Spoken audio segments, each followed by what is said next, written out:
পানীয় জল সরবরাহ করার জন্য কল আছে, কিন্তু জল পড়ে না সেই সব কল দিয়ে। একাধিকবার স্থানীয় পঞ্চায়েতের দ্বারস্থ হয়েও আজও পর্যন্ত মেলেনি কোনো সুরাহা বলে অভিযোগ স্থানীয়দের। দীর্ঘ প্রায় 2 বছর ধরে তীব্র জলকষ্টের মধ্যে দিয়ে দিন যাপন করতে হচ্ছে এলাকাবাসীদের। এমনই চাঞ্চল্যকর ঘটনাটি ঘটেছে নদিয়ার নবদ্বীপ ব্লকের বাবলারি গ্রাম পঞ্চায়েতের প্রাণগোপালনগর ও নিতাইনগরের বিস্তীর্ণ এলাকা জুড়ে। বাবলারি পঞ্চায়েতের অন্তর্গত দুটি এলাকায় আনুমানিক 550টি পরিবারের বসবাস। এলাকায় পঞ্চায়েতের মাধ্যমে জলের কল বসানো হলেও জল পড়ে না সেই কল দিয়ে। তীব্র দাবদাহের মধ্যে তৃষ্ণা মেটাতে দূরবর্তী এলাকার টিউবওয়েলে একমাত্র ভরসা এলাকাবাসীদের। এই পরিস্থিতিতে দীর্ঘ প্রায় 2 বছর জল কষ্টের মধ্যে জীবনযাপন করছেন এলাকাবাসীরা। পঞ্চায়েতটি রাজ্যের শাসক দল তৃণমূলের দখলে রয়েছে। সম্প্রতি সরকারি প্রশাসনিক আধিকারিক ও দলীয় নেতৃত্বের উপস্থিতিতে বাবলারি এলাকায় আনুষ্ঠানিকভাবে উদ্বোধন করা হয় সজল ধারা জল প্রকল্পের। অভিযোগ, এছাড়াও বাবলারি অঞ্চলে আরো দুটি জল প্রকল্প দীর্ঘদিন ধরে ভগ্নদশায় রয়েছে।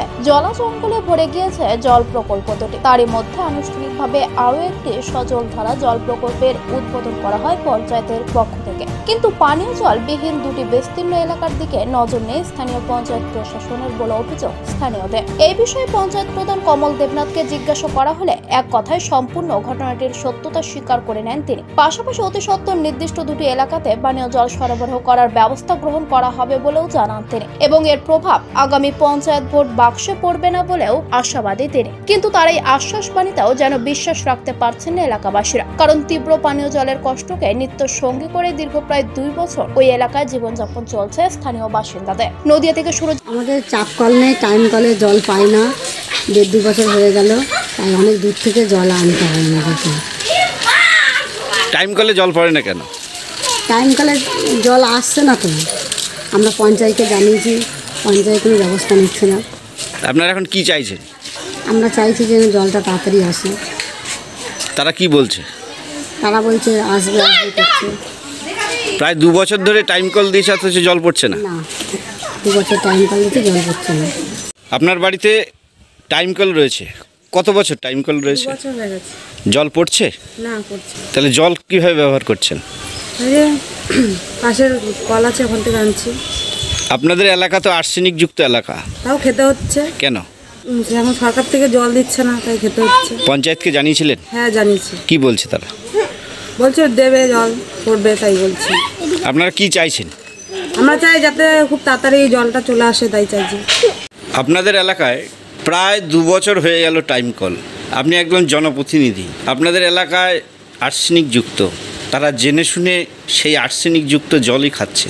টাইম কল দিয়েছে পঞ্চায়েত থেকে, প্রায় 2 বছর হয়ে গেল, আজও তারা জল পাচ্ছে না। কি বলবেন এই বিষয়ে? আমরা পঞ্চায়েত থেকে যখন জানতে পারলাম রিপোর্টের ভিত্তিতে যে এলাকাটা আর্সেনিক যুক্ত, তখন মানুষকে সতর্ক করলাম, এবং তার সাথে সাথে আমরা পঞ্চায়েত, বিডিও, ডিএম, এমএলএ, সরকারি পর্যায়ে যারা জনপ্রতিনিধি আধিকারিক রয়েছেন, সকলের কাছে একটাই আমরা বারবার লিখিত দিয়েছি এবং জানিয়েছি, যাতে এলাকার মানুষ আর্সেনিক মুক্ত জল পায়, অর্থাৎ বিশুদ্ধ পানীয় জল পান করে তারা যাতে জীবন ধারণ করতে পারে, সেই চেষ্টা আমরা দীর্ঘদিন ধরে করেছি। এবং পরবর্তীকালে যখন হাউস ও পারিবারিক কলগুলো দেওয়া হয়েছে, আজ থেকে প্রায় 1.5 বছর আগে কাজটা শুরু হয়েছিল, কিন্তু এখন অবধি মানুষের দরজায় বিশুদ্ধ পানীয় জল সঠিকভাবে আমরা পৌঁছে দিতে পারিনি।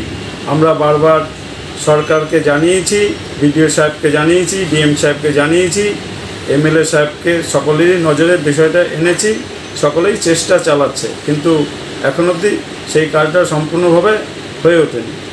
তাই আমার একটাই দাবি, আপনাদের মাধ্যম দিয়ে যাতে এই ব্যাপারটা উপরস্থ যায় এবং এলাকার মানুষ যাতে বিশুদ্ধ পানীয় জল পায়, পেয়ে যাতে, জল হচ্ছে মানুষের জীবন, সেই জলটাই যদি বিষযুক্ত হয়, তাহলে তো আমরা এমনিতেই বিষ না খেয়েও বিষ খাচ্ছি। যাতে সেই বিশুদ্ধ পানীয় জলটা আমরা পাই, সেটাই আপনার মাধ্যম দিয়া উপরস্থ সরকারি আধিকারিকের এবং সরকারের কাছে যাতে খবরটা পৌঁছায়, সেটাই আমরা দাবি করি। দীর্ঘ প্রায় 2 বছর টাইম কলের এসছে প্রত্যেক বাড়িতে, কিন্তু জল আসেনি। এ বিষয়ে কি বলবেন? 35 নম্বর বুথ, বাবলারি জিপির সবথেকে শেষে, প্রাণগোপালনগর নিতাইনগর এলাকা। এই এলাকায় আর্সেনিকযুক্ত কল বেশ কিছু ছিল, সেগুলোকে আমরা পরবর্তীতে সেই আর্সেনিকযুক্ত কল যাতে আর্সেনিক মুক্ত হয় তো সেই জন্য পানীয় জলের ব্যবস্থা আমরা করতে পেরেছি। কিন্তু ডিএইচই দপ্তর, যেটা আমাদের এখন এই মুহূর্তে সমস্যা, সারা বাবলাডিতে আমরা পরবর্তীতে দেখা গেলো আরও 450 আমরা ট্যাপের জন্য আমরা আবেদন করেছি, সেগুলো ডিমান্ড করেছি, তাতে করে সেগুলো হয়তো আমরা পেয়ে যাব। কিন্তু এখনও পর্যন্ত পাম্প অপারেটর, যে পাম্প অপারেটর যিনি আছেন শুধুমাত্র তিনি পাম্প চালানোর জন্যই, কিন্তু তার জন্য যে ভাল্ব অপারেটর প্রয়োজন এখনও পর্যন্ত আমরা ভাল্ব অপারেটর এখানে পাইনি, যার জন্য আজকে এই পরিস্থিতি। আমরা এই ব্যাপারে জেলার সঙ্গে কথা বলেছি, জেলা বারবার আশ্বস্ত করছে খুব শীঘ্রই ভাল্ব অপারেটর নিয়োগ হবে, ভাল্ব অপারেটর নিয়োগ হলে এগুলো সম্পূর্ণ মিটে যাবে, এটা আশা রাখছি। দাস রিপোর্ট, এনভিটিভি।